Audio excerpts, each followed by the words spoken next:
Oh, welcome, man. Hey, yeah, thanks. I'm sorry I'm not on camera now. I know I just kind of flashed real quick. You're I'm driving. just, I'm Yeah. driving. Yeah, I'm at work and all that jazz. So, Stay alive, yeah, please. sorry. Trust me, I'm fine. Everything's hands free. Yeah. So, Okay, dude, good. long time no chat, and obviously, I don't have to ask if you believe. You know. Yeah, I mean, we've had our fun discussions before, Derek. So I've think you watched kinda know your where I'm at. channel. I've watched many a video on your channel, so it's nice to meet you because I've never Yeah, met I you think before. I just came across your channel recently. Somebody shared like a video in a Discord group or something. So Uh-huh. I didn't get to watch much yet, but Oh, it's all right. yeah, seems Well, we're glad to have you seems on. legit. So yeah, let's talk about the resurrection. I believe you're a maximal facts. You hold to the maximal facts case. Is that correct? I am a dirty McPologist. Yes, he is. You know what? We've had our beef, haven't we, Eric? In the past, we've had some pretty rough moments. We're going to disagree, but I think at the end of the day, my goodness, we can be cordial. We can agree to disagree and have engagement, debate, discuss, whatever, and go from there.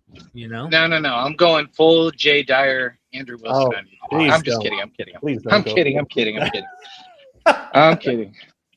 So No. We're good frenemies, Derek. So yeah. I'll Go ahead, I'll Steve. unpack some of my beliefs here, just so that the burden's not totally on you. I'm an adherent of the of James Fodor's RHBS model, which I do Okay. think can adequately account even for a maximal case. Are you familiar with James Fodor's model? It's been a while since I looked at it. I think I've read up on it before. I'm vaguely familiar. It's like RHBS, something like that. I don't know. Yeah, so yeah, it's like RHBS. So the R stands for reburial. So Right. like I believe that the way to account for the empty tomb is postulating that either Jesus's body was moved by Joseph of Arimathea, and it was originally just intended to be a quick burial, which the Gospel of John kind of hints at, or that Jesus's tomb was robbed by grave robbers, which I actually think is more plausible, especially given like the Nazareth inscription. So that's R, and then H stands for hallucinations. And as far as Fodor posits it, he doesn't posit any group hallucinations. He posits personal hallucinations that eventually, through group religious experience and through things like maybe hysteria and suggestibility and like social and emotional contagion, might have led to group experiences. And then the B and the S do not stand for what some of the viewers think it stands for. The B stands for biases and the S stands for socialization. And so this kind of accounts for how we can get stories, even from eyewitnesses later on, that, this person saw Jesus, we ate with Jesus, so on and so forth, through things like memory distortion, reconstructive recall, memory conformity, collective memory, groupthink, all these different types of social and psychological phenomena that we know happen. And so that's how I would account for the facts that are in the gospel. And then that's me trying to give a lot of ground to someone like you, saying, okay, let's assume that we have eyewitness testimony and that they're largely reliable. Gotcha. Can I ask you like some like philosophical kind of background questions? Sure. If that's okay. Sure. I mean, if Jesus was resurrected from the dead, like what would you expect to see?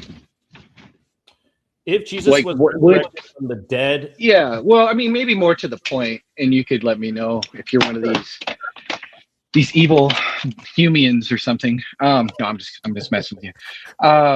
But like, is testimony? Would you say testimony could be sufficient to establish a miracle for you? Oh, so that's a good question. Man, because I feel like that kind of drives some of the background of how we could possibly approach the evidence. I'm not saying it has to, Sure. But I'm saying that it could kind of cause us to have different standards than one another. I think we both should have a high evidential bar. Don't misunderstand me. Like that would be, we'd be stupid to, I'm an opponent of a lot of bad approaches to the resurrection. I want people to follow the evidence, and I want them to be able to follow the best evidence. But some people would just say like, well, testimony, there's no amount of testimony that could ever establish a miracle claim. That like Jesus himself would almost have to do X, Y, and Z in front of me in order for me to believe. And so I just want to know, why are you telling me, dude? I mean, what's that? I mean, I thought we were frenemies. Now you want to be full on enemies? I'm just kidding. Go ahead. No, yeah, I mean, I'm not a Matt Dillahunty type where I'd say, well, first off, with his whole, claims are not evidence, I don't accept that. There is testimonial evidence, absolutely. It is hard for me to say what I would accept from antiquity, just because the cultural zeitgeist of antiquity was just mired in superstition and gullibility. And I'm not saying that people back then were stupid. I'm not, I don't want to be accused of what C.S. Lewis called chronological snobbery. Sure. But to me, the culture of the time was just saturated in again, superstition and gullibility. So it's just hard for me to find testimony from then that would be adequate to justify a miracle. Now, your question was more, is there any testimony even today, right? Are you also including like what testimony today might convince me? I mean, it could. I mean, we could include that. I'm just wondering if testimony at all could ever like persuade you of a miracle claim. Yeah, not something you own. No, sorry, go ahead. Yeah, not like something you've personally witnessed, but just testimony of some sort of variety. Right. I definitely wouldn't rule it out. I'm not a naturalist. I kind of brought this up at the beginning of the call, which I'm sure you weren't tuned in at that point, but I'm not a metaphysical naturalist. I'm very much metaphysically neutral, and that's part of the reason why I call myself an agnostic. Okay. So yeah, I mean, I definitely think it's possible. I've had friends and family members tell me stories of things, and I don't dismiss it right off the bat. I've even had an atheist that I used to work with tell me a story of something that he experienced that he could not explain, that I could not explain. And I wasn't going to just dismiss it out of hand. But a lot of times I just remain agnostic. I don't know what to do with it. Like one miracle account that I really don't know what to do with are a lot of Virgin Mary appearances, like the miracle at Zaytun, when you have thousands of people that see something like that. Like, I don't know what to do with that. I don't dismiss it. I don't dismiss it out of hand. But I've never seen a good naturalistic explanation for it. And again, I'm not a naturalist, but in ordinary circumstances, I will accept, normal, plausible, naturalistic accounts. But yeah, I mean, there's plenty of accounts throughout history like that, where I'm just like, I don't know what to make of this. The evidence isn't good enough for me to say I believe that this happened, but I definitely believe something out of the ordinary happened. So yeah, I don't think my bar is as high as a Humean or someone like a Matt Dillahunty. So I don't know, hopefully that answers your question. Yeah, no, it does. That's fair. I appreciate that. Yeah, I looked at Zaytun too. I don't necessarily know what to do with it. I'm not like as persuaded by it as like others at all. Yeah, I'm Protestant, but I don't know what to do with some of the not so much the apparition stories from Lourdes, but the healings, because the healings will and I know Derek has a mutual friend and I with Caleb Jackson. A lot of those healings that are associated with the apparition do go through like a really thorough process of vetting in terms of like miraculous healings and different things like that that don't necessarily sit comfortable. So no, that's good to know. So well, we don't have to belabor that then, because you're open to evidence if it's there. Sometimes with the Humean, it's just like no amount of testimony is ever going to establish a miracle. So it's kind of like, well, then until we get past an impasse like that, it's kind of like I find the whole resurrection discussion to be like, why are we having this discussion if like different people have different standards of evidence? That's why I'm staying silent too, because I do have a higher bar. I feel I am very skeptical of testimonial evidence as persuasive of miraculous things. I'm not going to just hand wave as if you're not having an experience, but I would probably gravitate to try and explain it through natural means, because that's just what my go-to would be. It's more likely to me that that would be the case versus the miracle. But I don't want you having a conversation with two different people who have two different kind of thresholds on how they might approach this material. And plus, I've talked before. So I do agree with you that, you know, we wouldn't even be able to get off like that initial step, though I'm not saying that testimony doesn't count as evidence. Sure. I saw the Alex O'Connor kind of the back and forth thing. The Joe Schmidt. That was a really good back and forth, actually. It was very educational for everyone, including atheists who often hear that's not evidence. It's like, well, hold on. Don't take the word evidence as proof or something. It's like they kind of, I think, synonymously imagine when you use the word evidence, that somehow makes something like the proof of, right? Like you could say, hey, I have evidence that Muhammad split the moon. You could find out that evidence doesn't work at the end of the day. You can go, nice try. You know, it's legendary. It's whatever. Like you can grant those things, but that gets into like, I think a lot of people have heard that recycled. So, all right, enough of my conversation. Eric, we can always do this too in the future with you and me or whatever. You know what I mean? We're like, oh yeah, sure. No, you're good. Steven should continue because I'm actually enjoying this.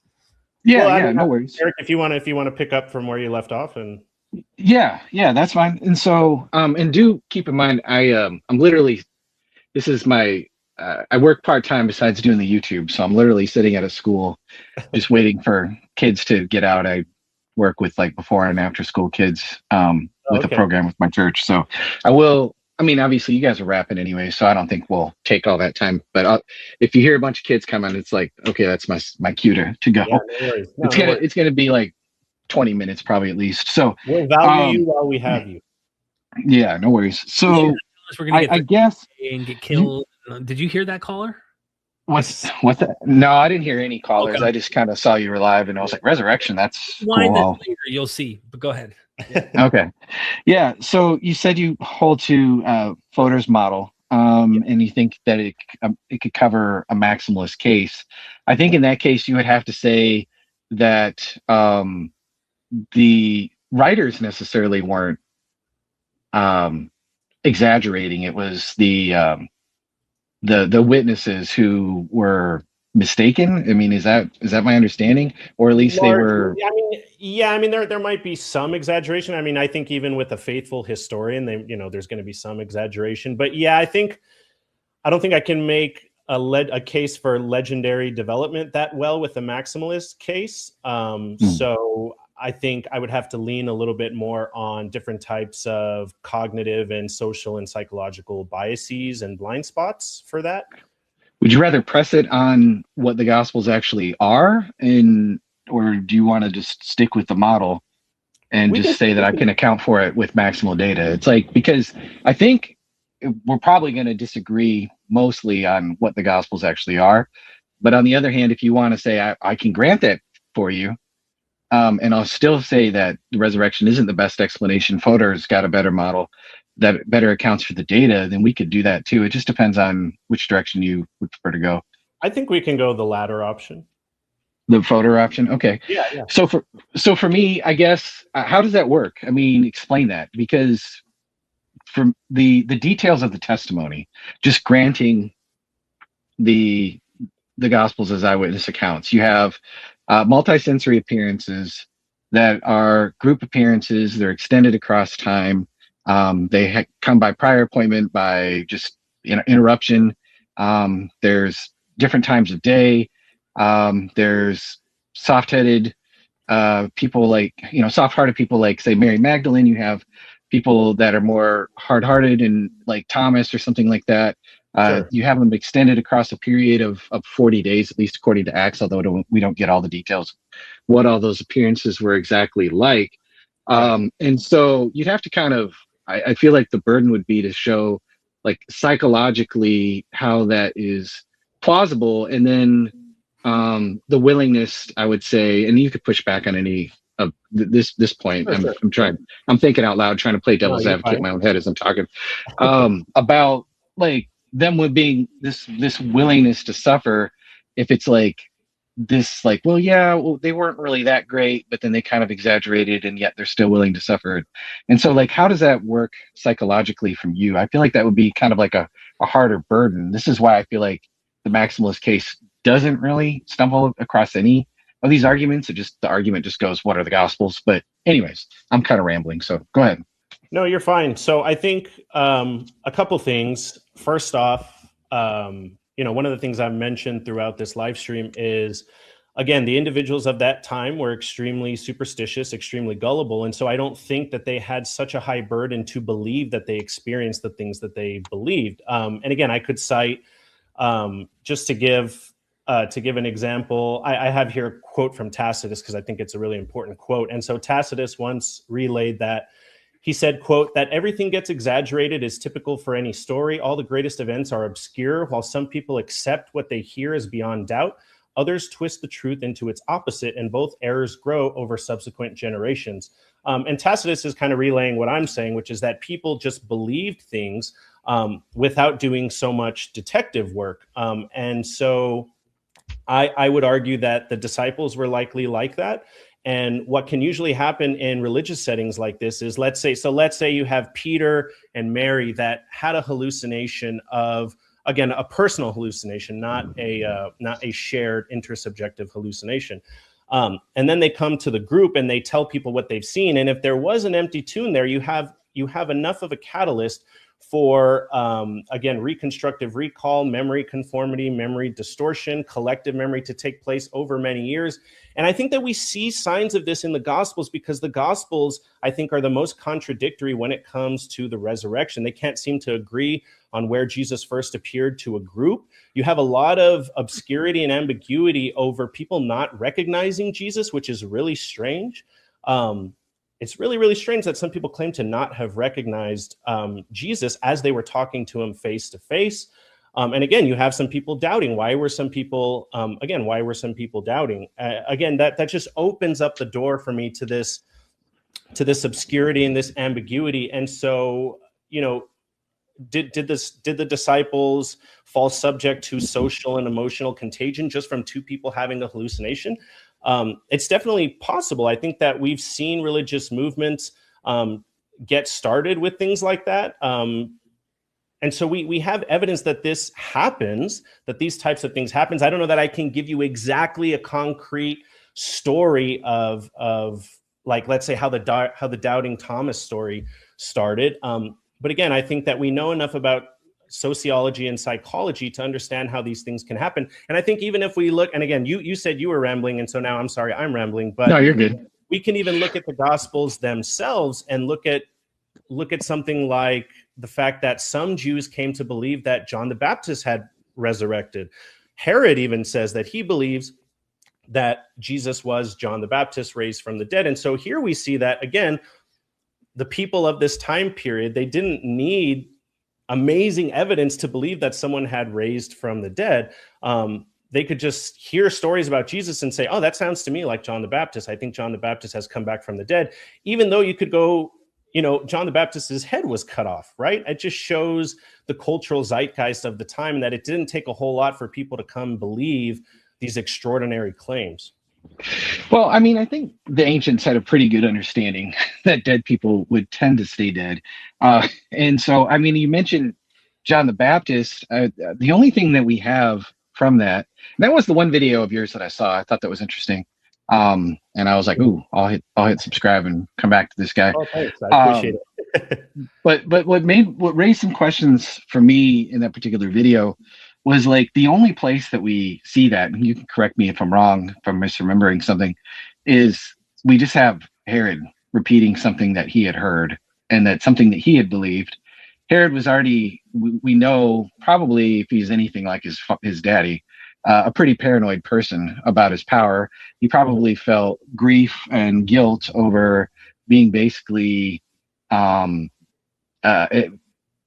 responsible for getting this man killed. We know from Josephus that he feared that like he could cause an uprising against him, and that basically his marriage to his wife created a border war between him and I think it was Aretas or somebody. I could be mistaken. I don't have my notes in front of me, and so you would know probably better than me. So yeah, so it's just like we only have like this kind of one kind of offhanded remark of somebody who's paranoid, And I don't really find that as like strong evidence. I mean, we see that like, it seems like the Gospels even portray that as kind of like a strange thing. Like they're just like, yeah, he believed this weird thing. And so hopefully I'm making sense, but I guess I just don't really see that as like strong evidence necessarily of credulousness. And like, well, there could have been this John the Baptist movement too.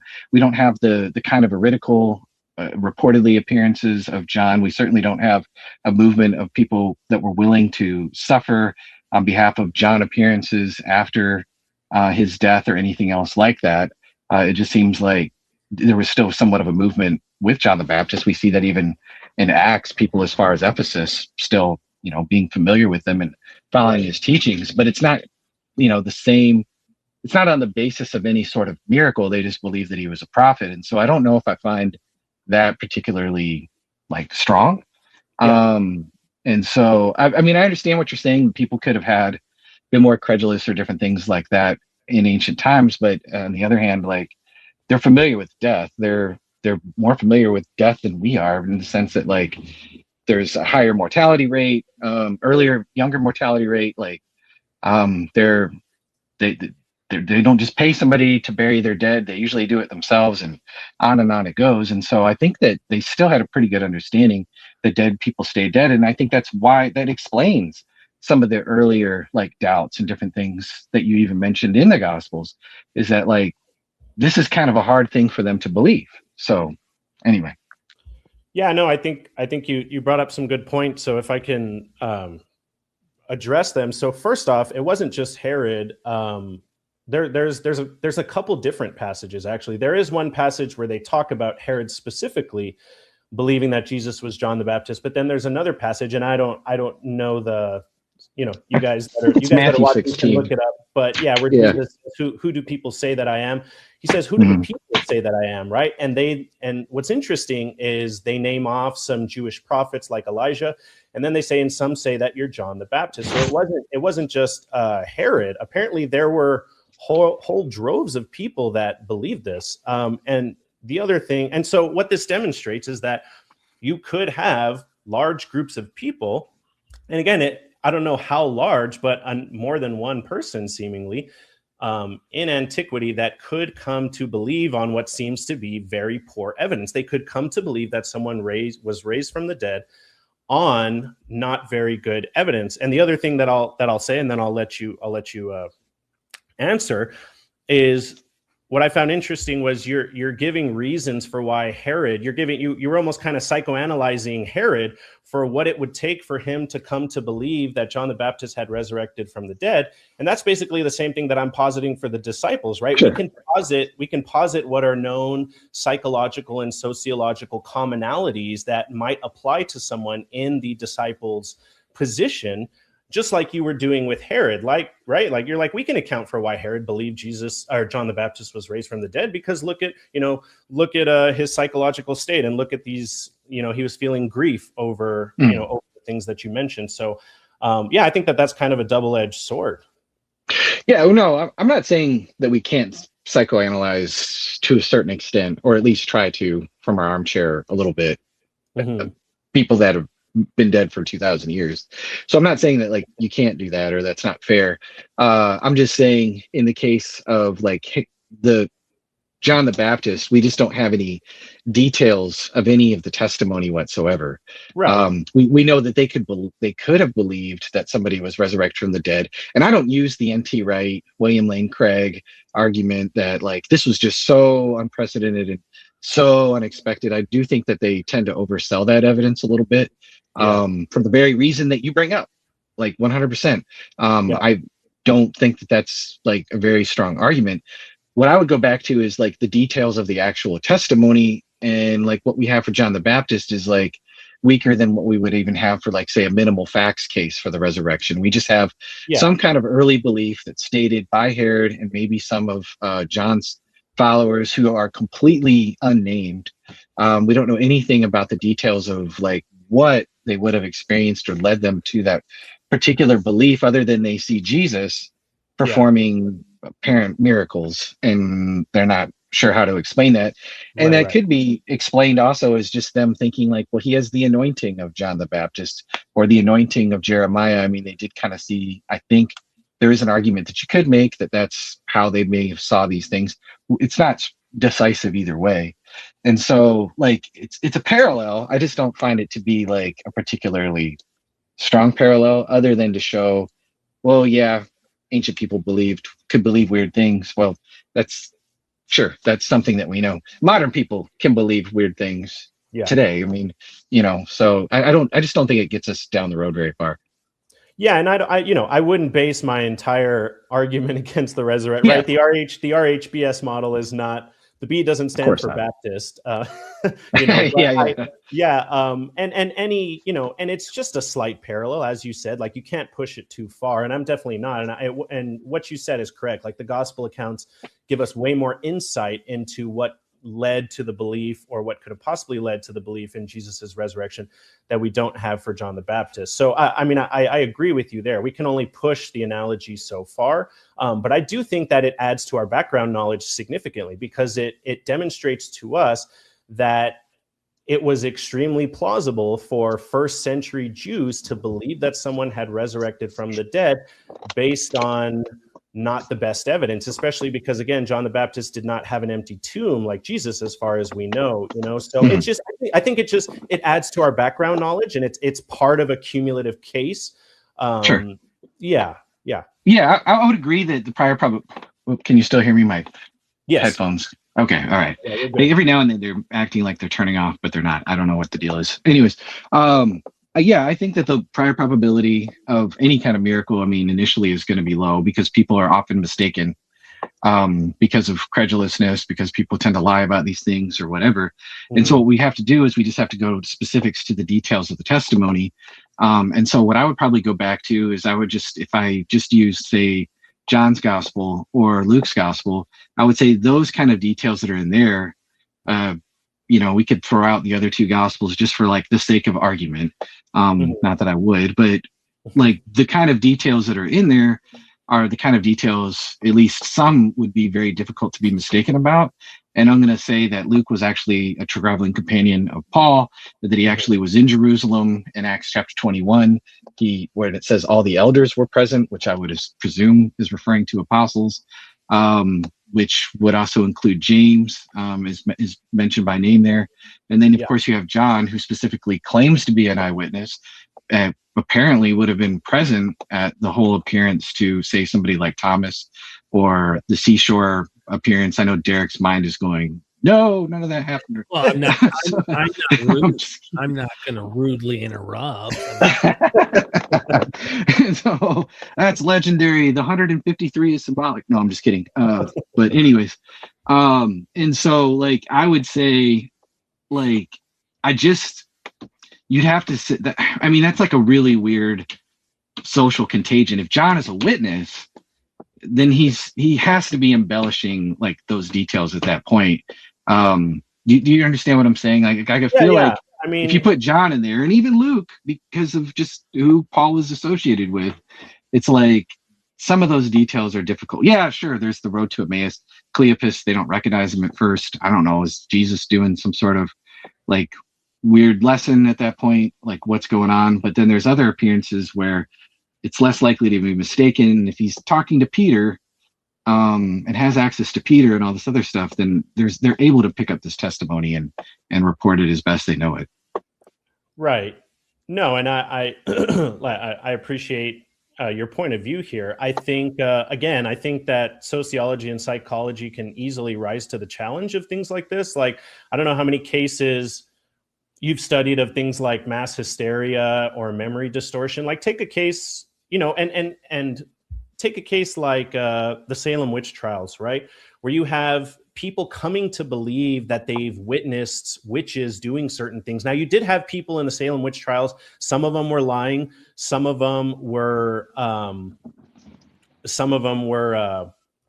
what's the word I'm looking for? They were like legendizing what they saw and exaggerating. But you have some people who genuinely believe that they observed witches doing certain things, and even in groups. And so we know from social psychology that these types of things can happen, where people's memories are implanted and people's memories are distorted, even in groups. And sometimes it can start with just a small spark. And again, it could have started with as small of a spark as Peter having some type of hallucination, and let's say Mary, and then there being an empty tomb, and that being more than enough of a catalyst for groupthink and collective memory to start kind of taking on a life of its own. And again, you're talking about the disciples who, after Jesus was crucified, they were likely hysterical. They were likely sleep deprived. They were incredibly grief stricken, right? A lot of the stuff that you might have attributed to King Herod. And so we've seen that in these types of religious movements, these types of things can happen where memories are distorted, collective memories are formed, where people start to say, oh no, I did see Jesus. No, I did. Yeah. And we ate with him. And that might seem silly. Like, why would somebody come to believe that if they didn't actually, like, if they weren't actually there? But again, we've seen cases where that has happened throughout history. We've seen documented cases with different religions, with different phenomena, again, like Salem witch trials, UFOs. I mean, there's a lot of documentation on what people experience when they think they've been abducted by aliens and by UFOs. And again, you have groups of people, and they've also done studies regarding the whether or not people that are abducted by aliens, whether or not they are they have a higher incidence of mental illness, and they don't. A lot of times these are very rational people that believe that they've experienced some type of alien abduction. And again, a lot of times it comes down to social and psychological issues and memory distortion and groupthink and emotional contagion. And so I think that, again, I think that social and psychology, or I think that sociology and psychology can rise to the challenge. And again, and this is with me granting you a maximal facts case, right? I actually don't think the maximal facts, I don't think what you take to be facts in the maximal sense, I don't take those to be facts, but I do think that even granting you that, again, that the sciences of sociology and psychology can raise to the threshold that we're looking for here. I think what I'll let you do is because I'm going to have to run soon, and I know you're probably going to have to run soon, so I'll let you have the last word. Yeah, yeah. You know this. Yeah, no worries. Well, I appreciate you letting me come up, Derek, and get a talk. Good to meet you, man. I would say I just have a hard time seeing it, because I mean, if John is a witness, we'll just stick with John for this last kind of whatever rebuttal or whatever. Sure. If John is a witness, this is 8 days later. He appears to a group of people. He invites people to touch him. I just don't think, and like John is there. I don't know. Like when I look at like eyewitness testimony being something that's unreliable, even listening to like lawyers and courtroom kind of scenarios, different things like that, they talk about eyewitness testimony being unreliable in situations where there's like it's a brief, confusing episode, where there's danger present, where there's cross-racial identification. None of those things are present at all in this particular scenario. So John would really have to be kind of pulling something out of his behind here, and not being completely honest. And I just, based on the way that he goes about sharing his gospel in other ways, and I know Derek's mind is just exploding right now, like, no, that's true. But I think that he shows himself to be very honest. I think he shows himself to be very reliable. I think that he shows himself to be close up to the facts. I don't think that he's like 1 minute like feeling like I can just completely change the whole story up because that would be neat if I told it that way. And so I don't think that the psychological model can really account for those appearances, especially at the back end of John or like even with Peter. Eating breakfast on a seashore with your former dead rabbi. I just don't think that works very well. And so if I just were putting myself in your guys' shoes, I would just attack me on the Gospels and be like, no, that's not what they are. I don't think RHBS is going to do it, at least for the Gospel of John and probably Luke too.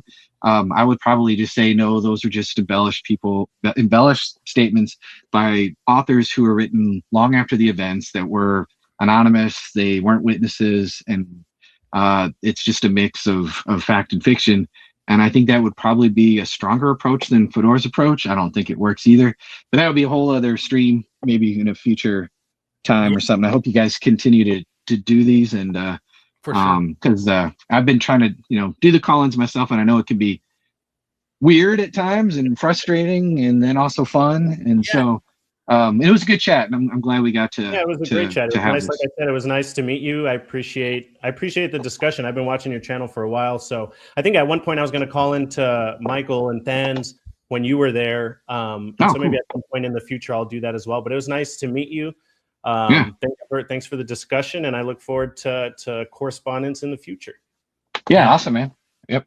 And anytime we're live and you see us like challenging Christians or whatever, man, feel free to jump in. And I wanted to allow you and Stephen to first exchange. You and me, if we've what would you say? We've studied sparred. each other, we've sparred before. But I have so much to say too. But again, it's like I'm respecting my guests here who's joining me, and I really appreciate you coming on too, and of course giving us a lot more norm. We had a few callers. If you go back, watch this back, Erik. They were interesting. Completely, like one of them was like just not brushed up on apologetics, but one was like out there. Older man, you'll see. Just skip it. It was bad. It was bad. I get the Muslims with the smoke detectors chirping.